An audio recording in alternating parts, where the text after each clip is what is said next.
You have been lied to about affirmations. They don't create reality.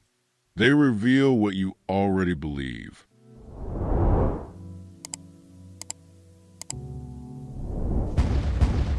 There is a principle so simple that most people overlook it, and yet it governs everything that ever shows up in human life. Nothing appears randomly. Nothing arrives by accident. What manifests does so because it has already been accepted, consciously or unconsciously, as true.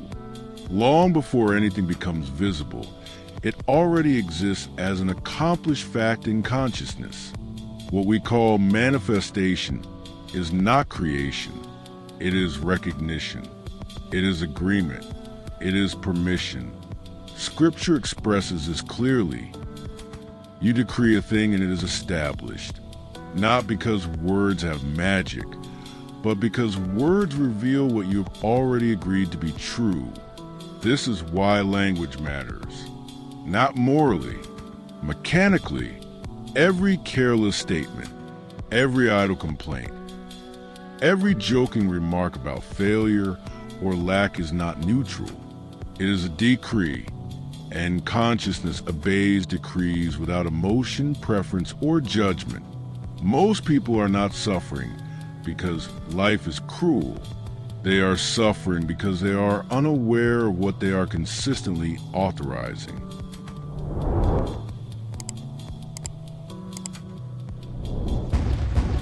When someone desires something meaningful, whether it's a home, a relationship, work, or stability, the mistake is usually not desire itself.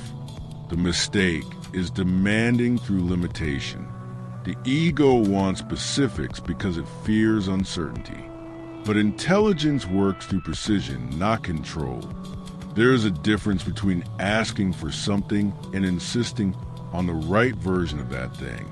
When consciousness demands blindly, it may receive exactly what it asked for, but not in a way that brings peace.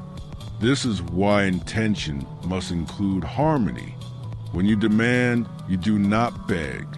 You acknowledge alignment, not give me, but I recognize what is already mine by right order, and I accept in a way that does not bring harm, distortion, or regret. Many people have received what they asked for and later realize it arrived through loss, crisis, or unnecessary pain. Not because intelligence is cruel, but because the request was incomplete. Consciousness fulfills the structure of belief, not the wish itself.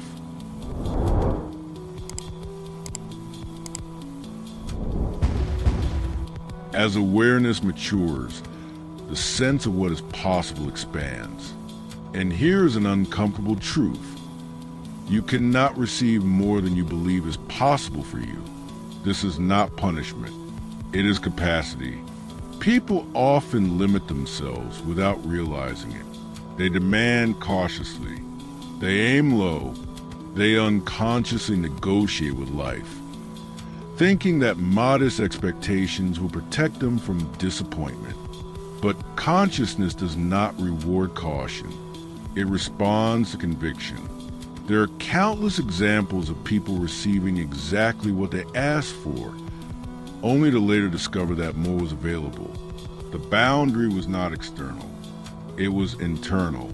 Wealth, stability, love, and fulfillment are not external resources. They are states of consciousness.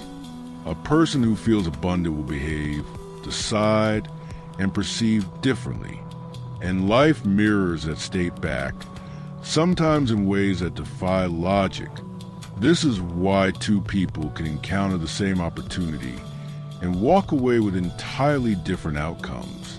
One sees value. The other sees risk. One feels expansion. The other feels threat. The difference is not intelligence. It is consciousness.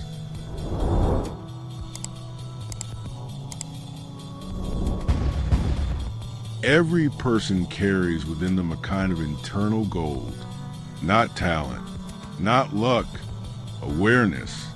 When someone feels rich internally, even without evidence, they begin to move differently. They stop grasping. They stop fearing. They stop shrinking. And paradoxically, life responds to that inner posture. This is why the deepest work always begins at the end, not the beginning. You do not wait to feel fulfilled until things change. You feel fulfilled, and things rearrange themselves around that feeling. This is not fantasy. It is order. Before you call, the answer already exists. The only delay is agreement.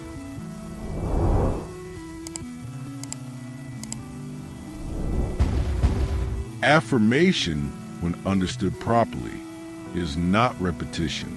It is installation. If belief were perfect, one statement would be enough. Repetition is only necessary because doubt keeps uninstalling the truth. The purpose of affirmation is not to convince the universe. It is to stabilize the subconscious. This is why pleading does not work, and why gratitude does. Gratitude implies receipt. Pleading implies absence. This is why effective prayer is not emotional begging, but quiet certainty. Even the most well-known prayer structures are not requests. They are statements of alignment, forgiveness, supply, and authority, ending in acknowledgement of power. The work is not a forced belief, but to soften resistance.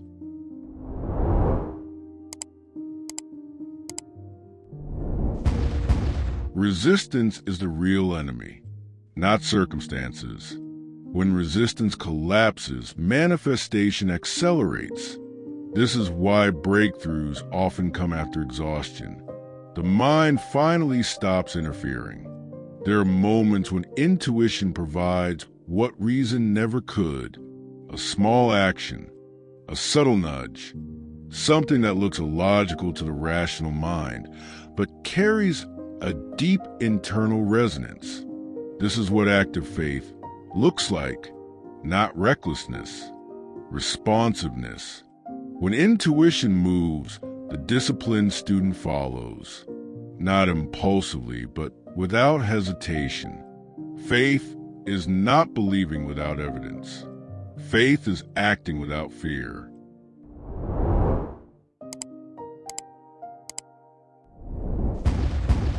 Once a direction is chosen inwardly, wavering is what stops momentum. Doubt is not humility. It is interference. The moment you decide internally, the work becomes holding the position without compromise. This is often the most difficult stage. The temptation to retreat, negotiate, or settle arises precisely because the structure is about to shift. Many outcomes appear at the last possible moment because that is when resistance finally releases. Waiting without anxiety is not passivity. It is trust.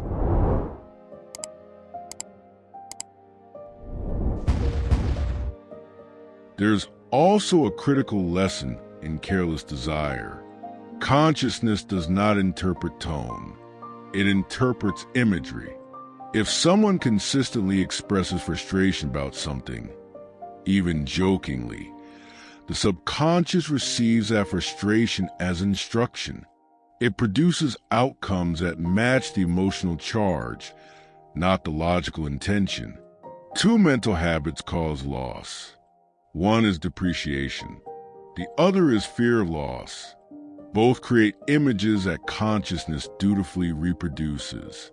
This is why letting go is so powerful. The moment a burden is released inwardly, solutions appear that could not have been reasoned into existence. Help is always present, but it cannot intervene while control is being forced.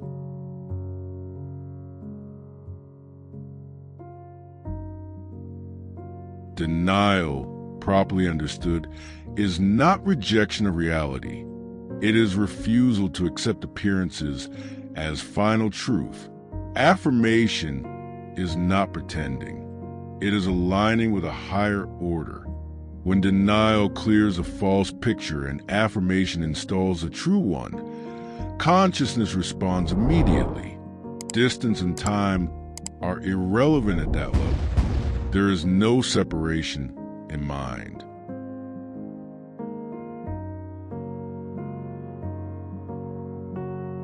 There is also a difference between imagining and receiving insight.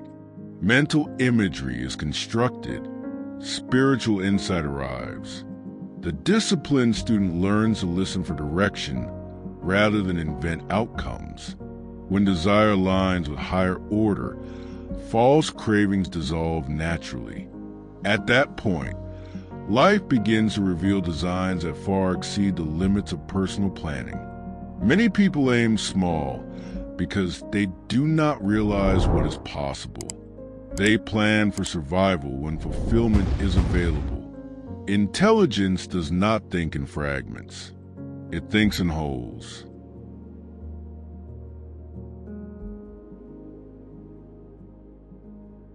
Forcing outcomes stalls movement.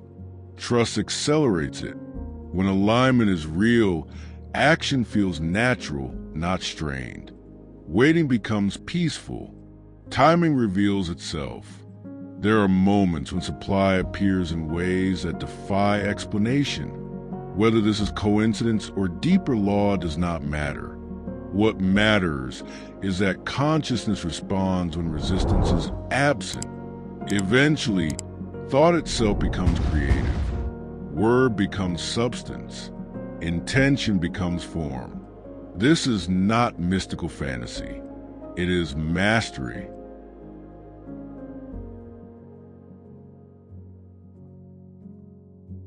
At the deepest level, this is about identity. There is a dimension of self that has never failed, never been damaged, never lacked. This aspect is not born and does not die. It is not emotional. It is stable. When action comes from that level, fear dissolves.